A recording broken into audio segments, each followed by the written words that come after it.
അപ്പോൾ ഈ NF200 BS4 നമ്മൾ RF200 കുറച്ചുകൂടെ വലിയ ചെയിൻ സ്പ്രോക്കറ്റ് ഇട്ടിട്ടുണ്ട്. അപ്പോൾ ഈ ഒരു വണ്ടിയിൽ സ്റ്റോക്കായിട്ട് വരുന്ന ചെയിൻ സ്പ്രോക്കറ്റ് എന്ന് വെച്ച് കഴിഞ്ഞാൽ 39 ടീത്താണ്. അത് നമ്മൾ 41 ടീത്തിലോട്ട് കൺവേർട്ട് ചെയ്തിട്ടുണ്ട്. ഫിറ്റിംഗ്സ് ഒക്കെ യാതൊരു രീതിയിൽ അട്രാക്ഷനും വരുത്തേണ്ട ആവശ്യമില്ല. പക്കാ സ്റ്റോക്ക് ഫിറ്റ് തന്നെ സെറ്റ് ചെയ്യാൻ പറ്റും. കാരണം ഇത് RSനും ഇതിനും എല്ലാം ആൾമോസ്റ്റ് എല്ലാം സെയിം ആണ്. NS ആണെങ്കിൽ നേക്കഡ്, AS ആണെങ്കിൽ സെമി ഫെയ്ഡ്, RS ആണെങ്കിൽ ഒരു കുറച്ചുകൂടെ ഫെയറുള്ള ബൈക്ക്. ആ ഒരു വ്യത്യാസം മാത്രമേ ഉള്ളൂ.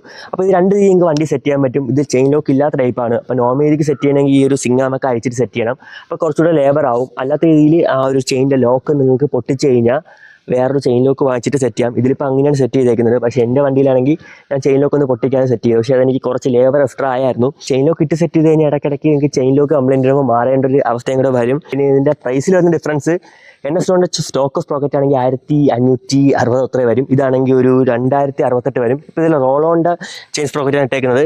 അപ്പോൾ ഇത് ബ്രാസ്കോട്ടോ നല്ല നോർമൽ ചെയിൻ സ്പ്രോക്കറ്റാണ് ഇട്ടേക്കുന്നത്. ഇതിൽ സാധനം ഇട്ട് കഴിഞ്ഞാൽ നിങ്ങളുടെ വണ്ടിയുടെ ഇനിഷ്യലി നല്ല രീതിക്ക് കൂടും. പക്ഷേ അതുകൊണ്ട് തന്നെ ടോപ്പിൻ്റെ കുറച്ച് കുറയും.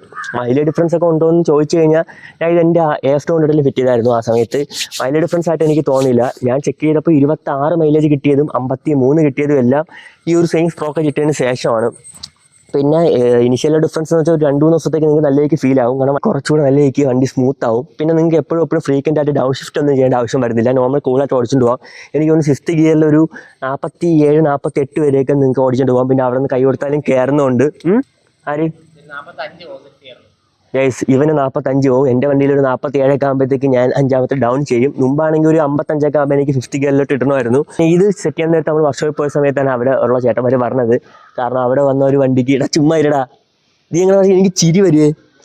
അവർ പറഞ്ഞ കാര്യമൊന്നും പറഞ്ഞുതരാം. ഏതോ ഒരു വണ്ടിക്ക് സെറ്റ് ചെയ്തിട്ട് മൈലേജ് ഷോർട്ട് ആയെന്നുള്ള രീതിക്ക്. അപ്പോൾ എനിക്ക് എന്തായാലും മൈലേജ് ഷോർട്ട് ആയിട്ടില്ല. ഞാൻ ഒരു 55,000 കിലോമീറ്ററിലാണെന്ന് തോന്നുന്നു എൻ്റെ ASൽ സെറ്റ് ചെയ്തത്. ഇപ്പോൾ 67,000 ആയി. പ്രത്യേകിച്ച് എനിക്ക് ഡിഫിക്കൽട്ടീസ് ഒന്നും തോന്നിയിട്ടില്ല. പിന്നെ ഇത് സെറ്റ് ചെയ്യാതെ ചിലവരൊക്കെ പറയും ടോപ്പിൻ്റെ കുറയും എന്തിനാണ് സെറ്റ് ചെയ്യുന്നതെന്നൊക്കെ. അപ്പോൾ ഒരു കാര്യം ആലോചിക്കണമെന്ന് വെച്ചാൽ എപ്പോഴും ഉള്ള ഇനിഷ്യലി വേണോ വല്ലപ്പോഴും അടിക്കുന്ന ടോപ്പിൻ്റെ വേണമെന്ന് മാത്രം ആലോചിച്ചാൽ മതി. അത് അവരുടെ പ്രിഫറൻസിനനുസരിച്ച് അവർക്ക് സെറ്റ് ചെയ്യാൻ പറ്റും. എനിക്ക് ഇതാണ് യൂസ് ചെയ്തിട്ട് ഏറ്റവും ബെറ്റർ ആയിട്ട് തോന്നിയത് സ്റ്റോക്ക് NSൻ്റെ സ്പ്രോക്കറ്റിൽ നിന്ന് വ്യത്യാസമായിട്ട്. പിന്നെ ഇത് ഓട്ടിച്ച് കാണിച്ച ഡിഫറൻസ് ഒന്നും പറയേണ്ട ആവശ്യമില്ല. കാരണം ഞാൻ ഇതൊരു 1 വർഷം 1.5 വർഷമായിട്ട് ഈ ഒരു സെയിം സ്പ്രോക്കറ്റ് ഇട്ടാണ് ഓടുന്നത്. പിന്നെ ഇതിപ്പോൾ 1500-2000 രൂപ ഉണ്ട്. ഒരു 500 രൂപയുടെ കൊടുത്ത് ഇത് വാങ്ങണമെന്ന് ചോദിച്ചു കഴിഞ്ഞാൽ ഉറപ്പായിട്ട് ഞാൻ പറയും വാങ്ങിക്കാൻ വേണ്ടി. കാരണം വണ്ടി ഓടിക്കുന്ന ഫീൽ കംപ്ലീറ്റ് ആയിട്ട് ചേഞ്ച് ആവും. ഇതിലിപ്പോൾ 39 ടീത്തിൽ നിന്ന് 41 ആയിട്ടുള്ളത്. RCയുടെയൊക്കെ സ്പ്രോക്കറ്റ് ഇതിൽ സെറ്റ് ചെയ്യാൻ പറ്റുമെങ്കിൽ നിങ്ങൾക്ക് 42 ഇടാം. ഡ്യൂക്ക് 250 ഒക്കെ ഇട്ട് കഴിഞ്ഞാൽ നല്ല രീതിക്ക് ഇനിഷ്യലി കൂടും. പക്ഷേ അത് ഞാൻ ഒരിക്കലും റെക്കമെൻഡ് ചെയ്യില്ല. ഇതിനിപ്പോൾ ഇത് ഇട്ടതിൻ്റെ കാര്യം തന്നെ പ്രത്യേകിച്ച് കംപ്ലൈൻ്റ് ഒന്നും വരില്ലെന്ന് നമുക്ക് നേരത്തെ അറിയാമായിരുന്നു. കാരണം RSന് മുമ്പേ ഇട്ടിട്ട് ഇത്രയും നാളെ വണ്ടി ഓടിക്കൊണ്ടിരുന്നതാണ്. മൈലേജ് ഷോർട്ട് ആവുമെന്ന് എനിക്ക് എന്തായാലും തോന്നുന്നില്ല. പിന്നെ ജസ്റ്റ് ആ കടയിൽ നിന്ന് പറഞ്ഞൊരു ഇൻഫർമേഷൻ നിങ്ങൾക്കൂടെ ജസ്റ്റ് പാസ് ചെയ്തെന്ന് മാത്രം. കാരണം RSനും ASനും NSനും ആൾമോസ്റ്റ് സെയിം എഞ്ചിൻ തന്നെയാണ്. അപ്പോൾ ആ ഒരു വണ്ടിക്ക് ഡിസൈൻ ചെയ്ത സാധനം ഇതിലിട്ടുകൊണ്ട് പ്രത്യേകിച്ച് കുഴപ്പമൊന്നും വരാൻ വേണ്ടി പോകുന്നില്ല.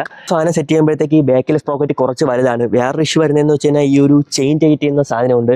അത് നിങ്ങൾ പുതിയ സ്പ്രോക്കറ്റ് ഇട്ടാലും കുറച്ച് ടൈറ്റായിട്ട് ഇങ്ങോട്ടായിരിക്കും നിൽക്കുന്നത്. പക്ഷേ അത് പ്രത്യേകിച്ച് ഒരു ഇഷ്യൂ ആയിട്ട് വരില്ല. കാരണം ഈ ഒരു അറ്റം വരെയെന്ന് നിങ്ങൾക്ക് ഒരു സ്പ്രോക്കറ്റ് ടൈറ്റ് ചെയ്യാൻ പറ്റില്ല. അതിന് മുമ്പ് പോവും. ഇപ്പോൾ എൻ്റെ വണ്ടിനെ ഇട്ടിട്ട് ഒരു 10 എത്ര കിലോമീറ്റർ ആയെന്ന് അറിയാൻ വരും, 10,000+ ആയിട്ടുണ്ട്. എങ്കിലും ഞാൻ ടൈറ്റ് ചെയ്ത് ഇതുവരെ യൂസ് ചെയ്ത സ്പ്രോക്കറ്റ് ഒന്നും ലാസ്റ്റ് വരെ ഒന്നും ടൈറ്റ് ചെയ്യാൻ വേണ്ടി എനിക്ക് പറ്റിയിട്ടില്ല. അപ്പോൾ ഈ ഒരു 4-5 കട്ട കുറച്ചിങ്ങോട്ട് മാറി നിൽക്കുന്നത് വലിയൊരു വ്യത്യാസം നിങ്ങൾക്ക് ഫീൽ ചെയ്യുന്നില്ല. പക്ഷേ ഇനിഷ്യലി നല്ലേക്ക് കൂടും. വണ്ടി കുറച്ചുകൂടെ ട്രാഫിക്കിലൊക്കെ നിങ്ങൾക്ക് കുതിച്ചിട്ടെടുക്കാനും പിന്നെ അല്ലാതെ ഓഫ് റോഡൊക്കെ അടിക്കാനും കുറച്ചുകൂടെ കോൺഫിഡൻറ്റ് തരും. കാരണം വണ്ടി കുറച്ചുകൂടെ ടോർക്ക് കൂടുന്ന എനിക്ക് തോന്നും.